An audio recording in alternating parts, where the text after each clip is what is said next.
अगर आप चाहते हैं आपका बच्चा नमाजी बन जाए, आप चाहते हैं कि आपका बच्चा दरगुजर करे, अगर आप चाहते हैं कि आपका बच्चा पंक्चुअल हो जाए, अगर आप चाहते हैं कि आपका बच्चा ईमानदार हो जाए, अगर आप चाहते हैं कि आपका बच्चा आपका खिदमतगार हो जाए, तो अपने वालिदैन की खिदमत करना शुरू करें। सुभान अल्लाह। क्लैपिंग करें।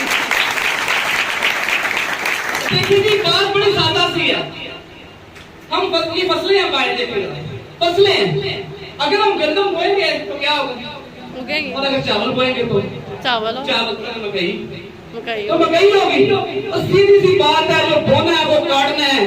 आज जो मामा जो आज के जो आप लोग बैठे हैं, अगर आप अपने बड़ों की इज्जत करते हैं, दादा दादी का ख्याल रखते हैं, तो यकीन करें आपके बच्चे भी जो है कल में काटना है आपकी भी इज्जत करेंगे। कुदरत का कानून है, जैसा करोगे वैसा बनोगे।